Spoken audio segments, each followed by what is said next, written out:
Neste momento, Deus, através desta emissora, leva até você mais um programa de fé, com hinos, orações e uma palavra poderosa a seu favor. Fé para vencer o mundo.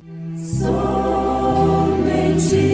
crer, somente crer,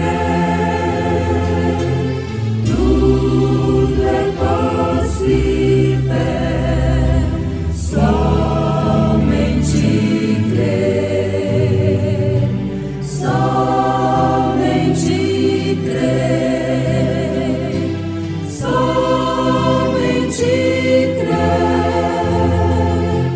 tudo é possível, somente crer.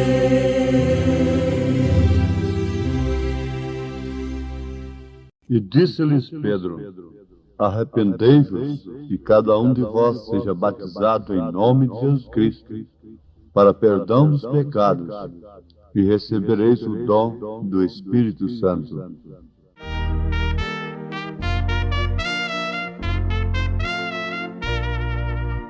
Muito além do nosso entendimento, alto mais que todo pensamento, glorioso em seu sublime intento, é o amor de Deus sem par. Fez um sacrifício infinito, num valor imenso, inaudito,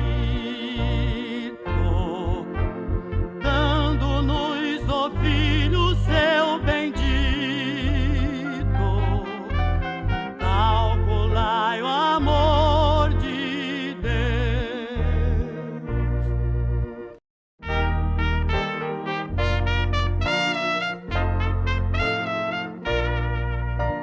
Grande foi, muito grande o meu pecado,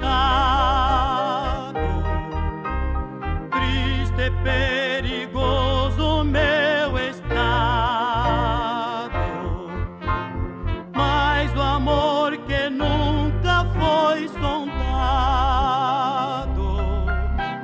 me salvou, o amor de Deus. Foi quem perdoou os pecadores, logo os atendeu de malfeitores. Quem sarou os pobres sofredores, esse imenso amor de Deus. Grande amor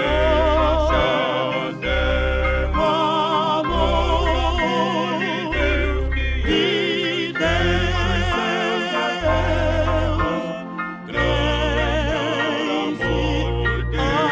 terra e enche os céus. Grande amor, o amor que abrange a todo mundo e atinja.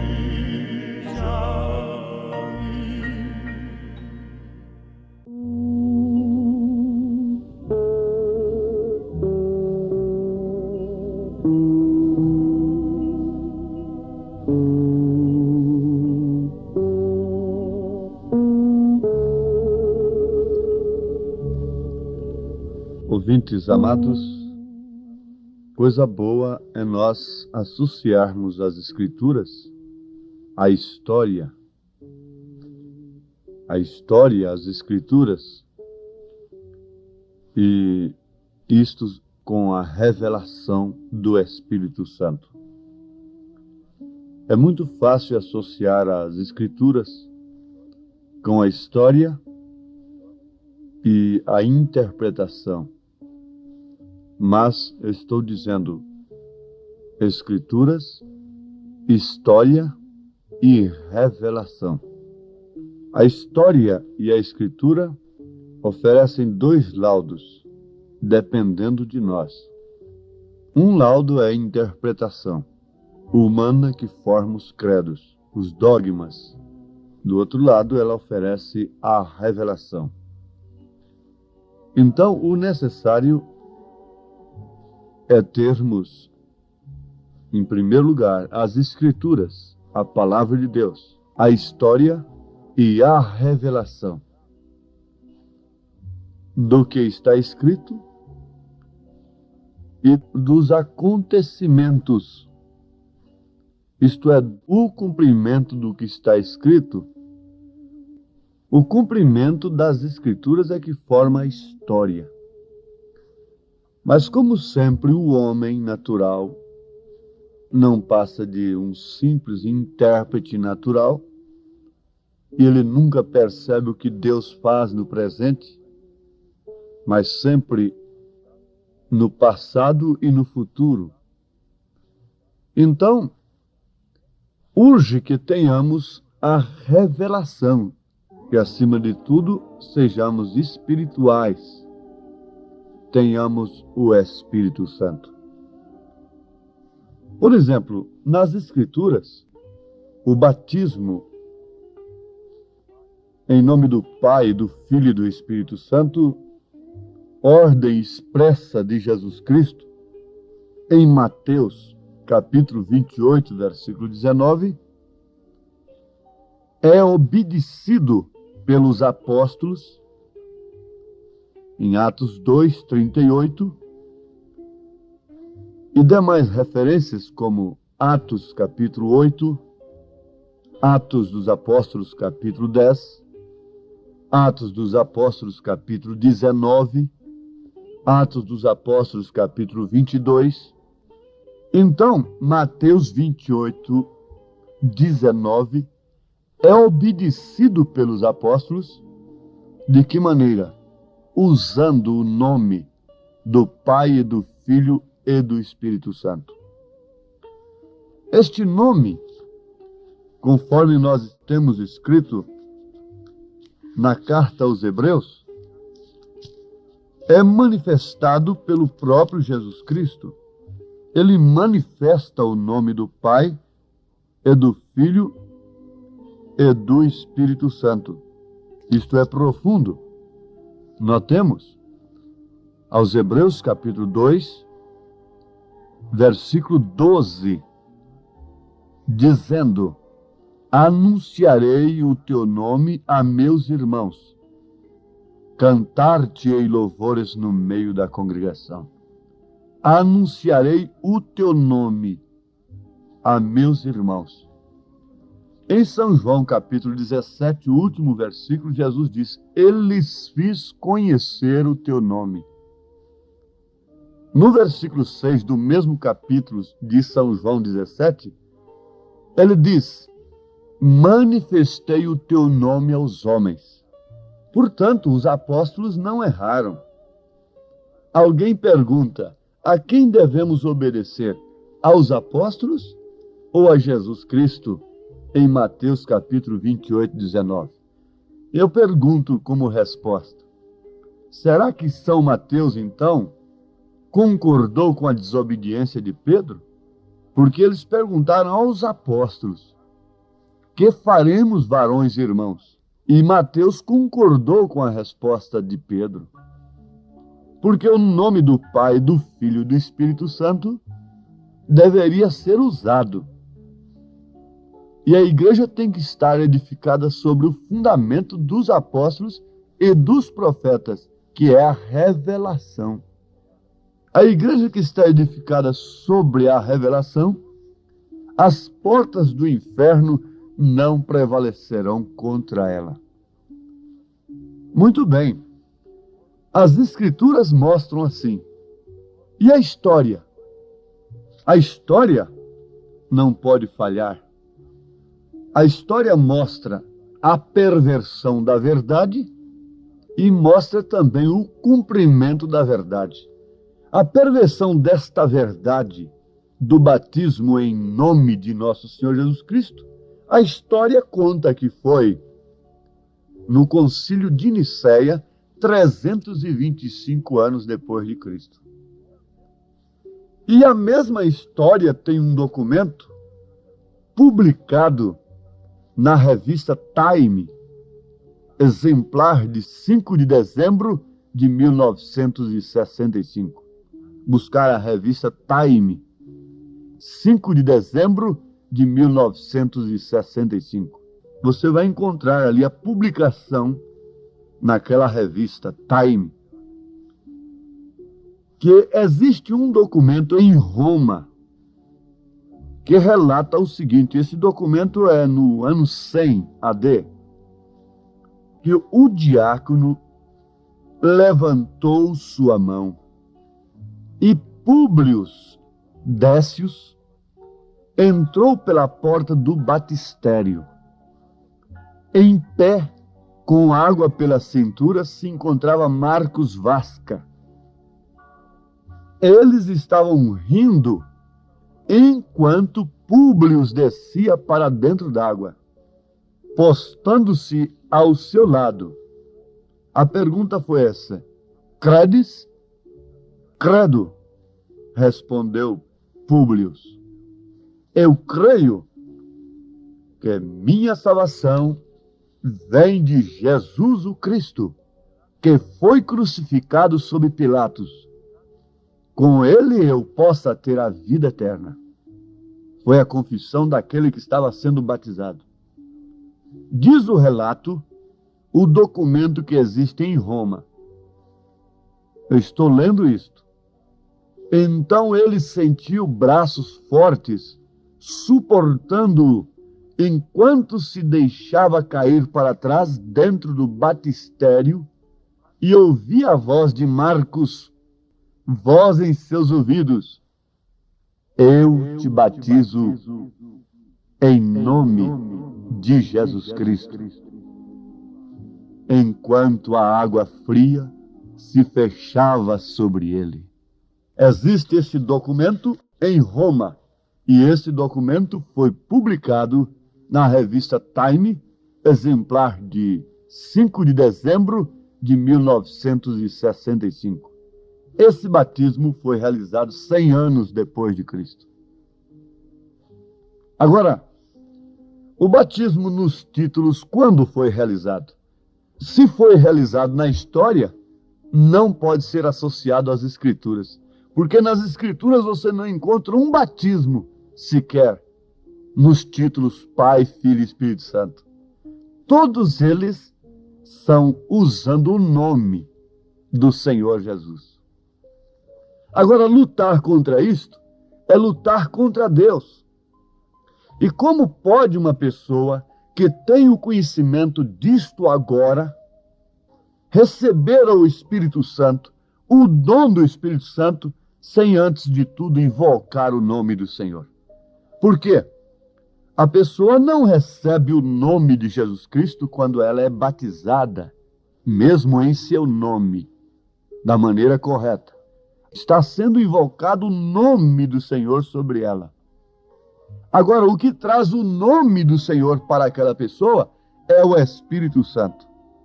O nome do Senhor agora estava em Pedro. Não tenho ouro e nem prata, mas o que eu tenho, isso te dou. Em nome de Jesus Cristo, levanta-te e anda. Eu creio que isto combina com as Escrituras, combina com a história, porque é a revelação. Sem a revelação, você não pode conciliar a história com as Escrituras. E a única maneira de descobrirmos onde a história apresenta o fato real e o fato pervertido é tendo a revelação, associando-a com as Escrituras. Se você conhece na história um batismo nos títulos, Pai, Filho e Espírito Santo, você não pode conciliar aquilo com as Escrituras, se você tem a revelação. Agora, existe um técnico, um teólogo que pode fazer isso. Isso é a interpretação. Mas pela revelação você não encontra associação da história com as Escrituras, quando a história registra a perversão de uma verdade. Agora, quando a história registra o fato real da verdade, o cumprimento da verdade, acontece como acabamos de citar o que foi publicado na revista Time sobre um documento que existe em Roma de um batismo realizado 100 anos depois de Cristo. Enquanto aquele homem era deitado nas águas, se prostrava de costas, aquele diácono diz: eu te batizo em nome de Jesus Cristo. Esse documento, essa história, combina com as Escrituras pela revelação, combina com o batismo que os apóstolos realizaram. Eles estavam cumprindo uma ordem de Jesus, porque ali Jesus estava dando uma ordem. Mateus 28, 19. E em Atos dos Apóstolos eles estavam cumprindo a ordem. Eles não podiam repetir a ordem: eu te batizo em nome do Pai, do Filho e do Espírito Santo. Eles tinham que cumprir a ordem. Eu te batizo no nome que é exigido em Mateus 28, 19. No nome de nosso Senhor Jesus Cristo. Senhor Pai, Filho Jesus, Espírito Santo Cristo. Senhor Jesus Cristo. Agora, conforme já notamos, nem isto mesmo é tudo, porque dependemos do dom do Espírito Santo. Mas eu posso responder uma pergunta aqui, que pode estar surgindo nesse instante em alguma mente. Quer dizer que Lutero não teve o Espírito Santo porque o batismo dele foi nos títulos? Sim, perfeitamente. Ele teve o Espírito Santo. Os pastores que têm o resumo das 7 eras podem ler lá na última página, por aí, que vocês vão encontrar o profeta dizendo que Lutero tinha o Espírito Santo. Que Wesley tinha o Espírito Santo para pregar a mensagem do dia. Ele não podia revelar todas as coisas. Ele não podia fazer uma semente crescer e voltar para a semente novamente, dar o fruto e virar a ser o original novamente. Ali era broto. Ele não podia trazer tudo. Por isso ele tinha uma porção da palavra. E é o que o Espírito Santo estava nele, usava. Wesley, a mesma coisa, foi cheio do Espírito Santo. E a mesma coisa é agora. Fique sabendo, meu irmão, que não há justificação, não há santificação mais fora da mensagem. Não há dom verdadeiro, real, que possa manter o Espírito Santo fora da mensagem da era. De maneira alguma, os dons carismáticos têm expulsado a Cristo da igreja, e por isso Laodiceia é rica, tem dons, tem cura, tem tudo, e grandes pregadores. Por isso também a língua estranha está simbolizando morte na parede do Belsazar, que tem misturado as coisas de Deus com as coisas do mundo. Quem conhece a Bíblia está entendendo perfeitamente a linguagem. O que aconteceu lá em Daniel, que é o Apocalipse do Velho Testamento, está acontecendo justamente agora no Apocalipse do Novo Testamento. A língua estranha está escrita na parede, decretando a sentença daqueles que têm misturado as taças de Deus, as coisas de Deus com o mundo. E não significa outra coisa senão morte, morte, morte. Quando o nome é invocado, você já foi batizado em nome de Jesus Cristo? Não fique somente nisto, e você não passaria de um unicista. Você deve receber o dom do Espírito Santo, concluindo o que nós dizíamos sobre justificação e santificação. O Espírito Santo só está na mensagem do dia. Portanto, nenhuma organização religiosa, nenhum sistema hoje justifica, santifica, batiza com o Espírito Santo. Somente o Espírito Santo através da palavra do dia. Ninguém seria salvo fora da mensagem de Lutero no seu dia. Ninguém era salvo fora da mensagem de Wesley no seu dia. Ninguém pode ser santificado, justificado, se arrepender verdadeiramente de seus pecados e ser santificado e receber o Espírito Santo fora da mensagem que Deus nos enviou neste dia. Porque este é o complemento. Eles tinham o Espírito Santo? Tinham perfeitamente. Para a justificação pela fé, para a santificação, para os dons espirituais. Mas e agora?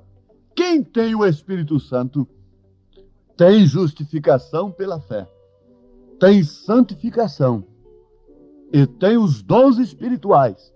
Quer dizer, creem nos dons espirituais e tem a vida vivida. Manifesta o caráter de Cristo. O que está escrito nos faz empolgar.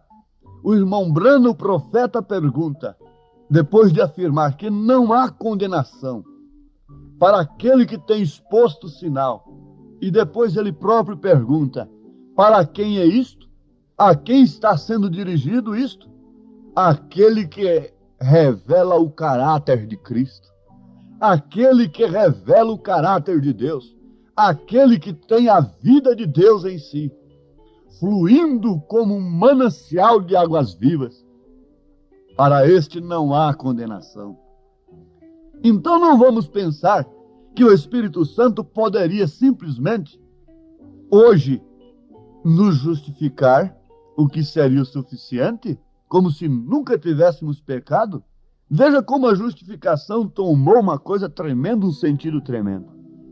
Justificar, como se nunca tivéssemos pecado. A nossa alma fica branca como a neve. Nos manter limpos, vazios do mundo. O sangue de Jesus Cristo. Nos santificando. Isto é, sobre nós. E a nossa perfeição em relação a Deus é de fato perfeita.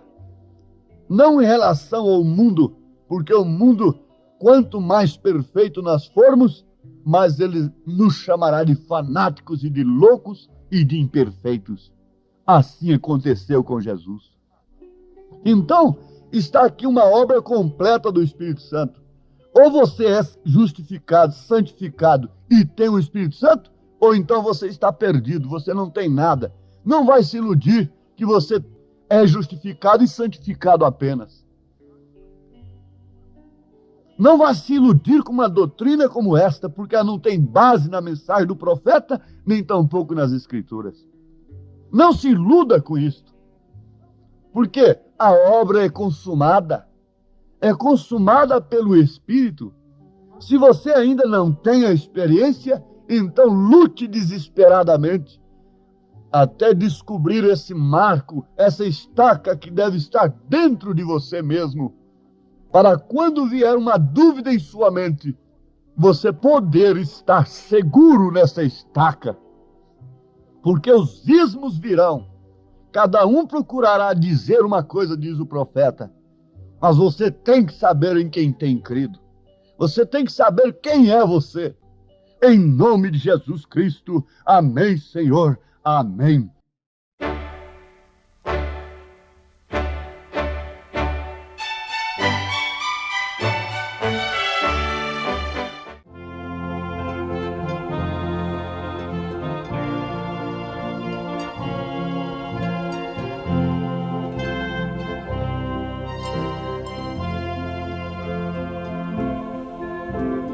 Deus, o teu nome é sim inescrutável bom. Deus, o teu nome é sim o mais supremo dom. Na extrema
conheço um nome que me é precioso. Meu coração encanta mais e mais o nome de meu Salvador glorioso, o nome que minha alma satisfaz. O coração palpita de alegria quando me lembro de meu bom Jesus. E nesse nome há pra nós consolo, em outro nome eu não encontro luz. Seu nome dá aos tristes alegria, dispersa as nuvens que na vida vem, aos fracos dá poder para a vitória, ao coração consolo traz também. O coração palpita de alegria quando me lembro de meu bom Jesus. E nesse nome traz pra nós consolo, em outro nome eu não encontro luz. E esse nome vive eternamente, embora os reis esquecidos são. Na chuva o sol é sempre resplendente, a todos dando paz no coração. O coração palpita de alegria quando me lembro de meu bom Jesus. E nesse nome traz pra nós consolo, em outro nome eu não encontro